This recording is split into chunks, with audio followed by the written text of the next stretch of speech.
உங்கள்கிட்ட சொல்கிறேன், படிப்பு என்பது உங்களுக்கு மட்டும் இல்லை, நீங்கள் வாழ்கிறதுக்கு இல்லை. பணத்தை நம்பாதீங்க. முதல்ல ஒன்று சொல்லித்தரேன். என் நண்பர்களாம் கேட்பான், என்னப்பா ஒன்றும் சேமிச்சே வைக்கலையேம்பா, செத்து போயிடுவேன். நான் செத்து போயிடுவேன்டா. உடனே பதறுவான், என்ன செத்து போவேன்னு சொல்கிறேம்மா. அப்போ நான் செத்து போக மாட்டேன்னு சொல்லு. பணம் காப்பாற்றாது. 1 கோடி ரூபா வச்சுட்டு காட்டில் விழுந்துட்டீங்கன்னா, 1 கோடி ரூபா மடியில் இருக்குது, நடு காடு, விழுந்துட்டீங்க. புள்ளிட்ட ஒரு 1 லட்ச ரூபா கொடுத்து காப்பாற்ற சொல்ல முடியுமா? அது என்ன லோக்கல் எம்எல்ஏவா துட்டு கொடுத்து வாங்கிட்டு காரியம் செய்ய? இல்லை சிங்கத்திட்ட ஒரு 1 கோடி ரூபா வச்சுக்கோன்னு சொல்ல முடியுமா? பணம் காப்பாற்றுமா? தொண்டு, மனிதர்களுக்கு செய்கிற தொண்டு. அன்பா இருந்தீங்கன்னு வைங்க, அன்பு திரும்ப வரும். சுவாமிஜியுடைய கணக்கு அன்பு பெண்களிடம் அதிகம் இருக்கிறதுங்கிறார். அன்பு தூய சுத்த அன்பு, தெய்வ அன்பு பெண்களிடம் இருக்கிறது. ஆகவே அவர்கள் கற்க வேண்டும், அவர்கள் உயர வேண்டும். அவர்கள் அவருடைய முதல் செய்தி என்ன தெரியுமா? முதலில் இறைவனை வெளியில் தேடாதீர்கள், உங்களில் தேடுங்கள். தங்களை யார் நம்புகிறார்களோ அவர்கள் வெல்ல முடியும். முதல்ல உங்களை நம்புங்க. கடவுளை பரீட்சை எழுதிட்டு எல்லா பையிலும் ஈச்சனாரி பிள்ளையாட்ட போய் சொன்னா பிள்ளையார் என்ன பண்ணுவார்? நீங்கள் லாட்ரி சீட்டு வாங்கி சாமி காலில் வைக்கானே. அதுக்கு ஒரு பாட்டும் பாடிக்கிறான். 5 கரத்தனை யானை முகத்தனை எந்தி நிலம்பரை போலுமே ஏற்றனை நந்தி மகந்தனை. சாமி இதை பார்த்து செய்யுங்கிறான். ஏட்ட சாமிகிட்ட லாட்ரி சீட்டு வச்சு பாதி உனக்கு தாரேன்னு. ஒரு உயிர் பிறக்கிற பொழுதே அந்த உயிருக்குரிய எல்லா வாழ்க்கை அமைப்புகளையும் இறைவன் ஏற்படுத்தி தான் அனுப்புகிறான். அது முதல் செய்தி என்ன தெரியுமா? மனிதர்களுக்கு உதவி செய்வது அன்பு செய்தி. என்கிட்ட எவ்வளோ பணம் இருந்தாலும் கொடுத்துரும். நீங்கள் ஓட்டுநர்கிட்ட கேட்டு என்ன மாப்பிள்ளை வந்திருக்காங்க கேளுங்க, சத்தம் போடுவார். என்ன அப்படியே தூக்கி கொடுத்துட்டீங்க, இது வச்சுருந்தா சங்கடம். ஒரு பையன் இப்போ இன்னைக்கு காலையில் ஒரு பையன் நான் எதிர்பார்க்கவே வந்துட்டான், நான் வந்திருக்கேன்னு தெரிஞ்சு. இந்த ஒரு 5000 ரூபாய்க்கு வச்சுக்கிட்டேன், அதுக்கு மேலே என்கிட்ட இல்லை. இப்போ நான் வெளியூரில் இருக்கேன். கொடுத்தா என்ன தப்பு? பூட்டி வைக்கிறானே. சேர்த்து வச்சுட்டு இரவு ஜன்னல் கதவை டம் டம்னு அடிச்சுன்னு வைங்க, எந்திரிச்சு உட்காந்துடுறான். மாப்பிள்ள இன்கம் டேக்ஸ் ஜீப்பு நிற்கான்னு பாரு வாசல்ல. இது எதுக்கு? நிம்மதியாக தூங்கலாம்ல. எதுக்கு? அதிகாரி வந்துட்டானா பயந்து தானே. இப்போ பாருங்கள், நீங்கள் சுங்கத்துறை அதிகாரிகள் 9 பேர் கைதாகிறான், நாடு பூரா கைதாகிறான், உங்களுக்கு செய்தி வருதுன்னா எனக்கு என்ன சொல்கிறேன்? சுவாமி விவேகானந்தருடைய வழிகாட்டுதெல்லாம் படிச்சுருந்தான்னு வைங்க, மக்களுக்கு தொண்டு செய்கிறத வச்சுக்க, சேர்த்துக்காதங்கிறால எல்லாத்துக்கும் உதவி செஞ்சிருந்தானா அந்த துன்பம் வருமா? தப்புயா. எனக்கு சுவாமிஜி பிறந்த நாட்டில் இவர்கள் எல்லாம் பிறந்திருக்கிறார்களேன்னு சங்கடம். உங்கள்கிட்ட சொல்கிறேன், கோயிலுக்கு போக வேண்டாம். லலித ஐயப்ப சீசனில் போயிடாங்க. கோயிலுக்கு போக வேண்டாம் நான் சொல்கிறேன்னு அதுக்கு நான் சாமி கும்பிடான்னு நினைக்காதீங்க. கடவுள் இங்கே இருக்கார். கோயிலில் போய் கும்பிடவே வேணாம். நீங்கள் கோயிலுக்கு போகிறதுக்கு பதில் அவர் சொன்னார்ல, அன்னையும் பிதாவும் முன்னறி தெய்வம் தமிழ் சொல்ல, அதான சாமி சொல்லார்.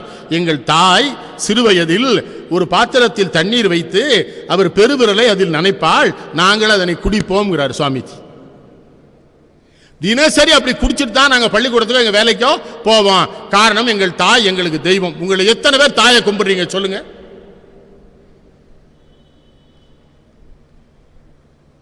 பார்த்து ஒரு ஆள் கை தூக்கிட்டார்,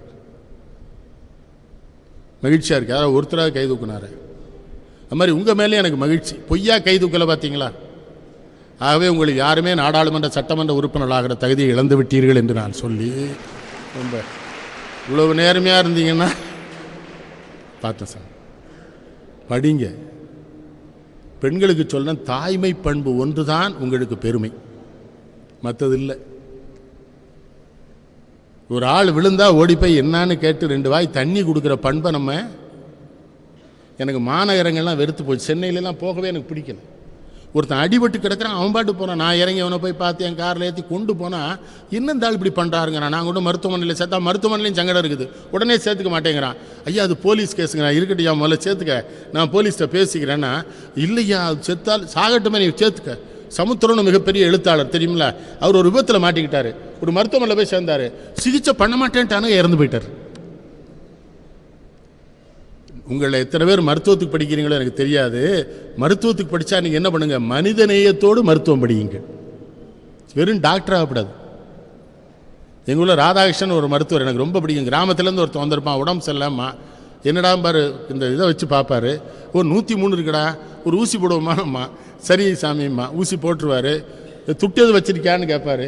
20 ரூபாய்க்கு சாமி தரட்டுமா பாபு, ஊருக்கு எப்படில போன்றுவார். வாங்க மாட்டார். 20 ரூபா வச்சு கிராமத்தான் நீ ஊருக்கு போகும்பார். அவன் சொல்லுவான், சாமி ஊசிக்கு போனால் அது பணக்காரன் வேணா வருவான், அவன்கிட்ட வாங்கிக்கிட்டு நீ போகும்பார். மருத்துவம் படிக்கிறவங்கிட்ட சொல்கிறேன், மனித நேயத்தோடு நீங்கள் மருத்துவம் பார்க்குறாருந்தா மருத்துவம் படிங்க, இல்லை படிக்காது. இல்லை